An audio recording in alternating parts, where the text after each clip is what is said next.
ஆங்கிலம் ஆங்கிலம் அறிவு அறிவின் பேசுகிற இயேசு இயேசு பிறந்த 500 ஆண்டுகளுக்கு பிறகு உருவான மொழி ஆங்கிலம்.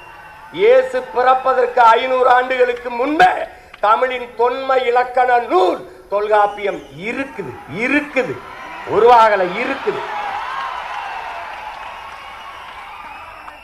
என்ன ஆங்கிலத்தில் சிறப்பு வச்சிருக்க நீ? என் மொழியை நீ எடுத்துட்டா உனக்கு சொல்லல.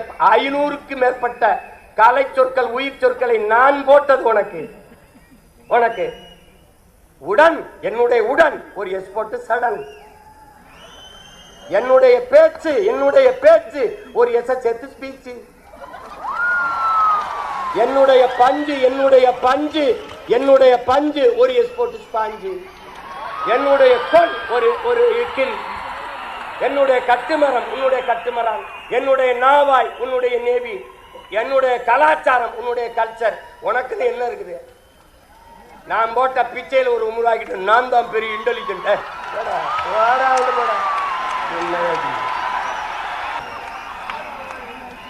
நாட்டின் பிரதமர் ஐயா பிரதமர் மோடி அவர்கள் உலகம் பூரா சொல்றாங்க. என்ன சொல்றாங்க? உலகம் பூரா உலகில் முதல் மொழி தமிழ் எங்கள் இந்தியாவில் இருப்பது பெருமை. இந்திய மொழிகளின் தொன்மையை தமிழில் இருந்து அறியலாம். உலகில் பல்வேறு நாடுகளில் மக்கள் தமிழை கற்றுக்கொள்ள பேரார்வம் கொண்டு வருகிறார்கள். நான் சொல்லல, நாட்டின் பிரதமர். பெத்த தாயை பட்டினி போட்டுட்டு எத்தனை ஆயிரம் அன்னதானம் செஞ்சாலும் உனக்கு பலன் இல்லை. தாய்மொழி தெரியாமல் நீ எவ்வளவு பெரிய எவ்வளவு மொழிகளை கற்றாலும் நீ அறிவு கட்டவன். ஒண்ணுதான் உன் தம்பி தங்கைகளே, ஒண்ணுதான் நீங்க நல்லா நினைச்சுக்கணும். இந்த அரங்கத்திற்கு எத்தனை சாளரங்கள் சன்னல்கள் அத்தனைகளாக உலக மொழிகளை நாம் வைத்துக் கொள்ளுவோம்.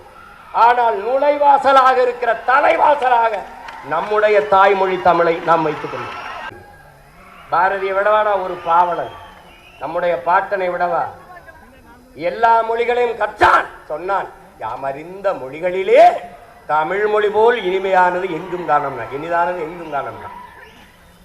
ஆங்கிலம் படிக்கிறவனுக்கு ஒன்று சொன்னான் பாரு. ஆங்கிலம் படிக்கிறவனுக்கு ஆங்கிலம் ஒன்றையே கற்றார், அதற்கு ஆக்கையோடு உயிரையும் விற்றார், தாங்களே அந்நியரானார், செல்ல தமிழின் தொடர் வச்சு போனாருங்க. தாய்மொழியை மறந்த இனம் சுடுகாட்டில் இறந்த பிணம்.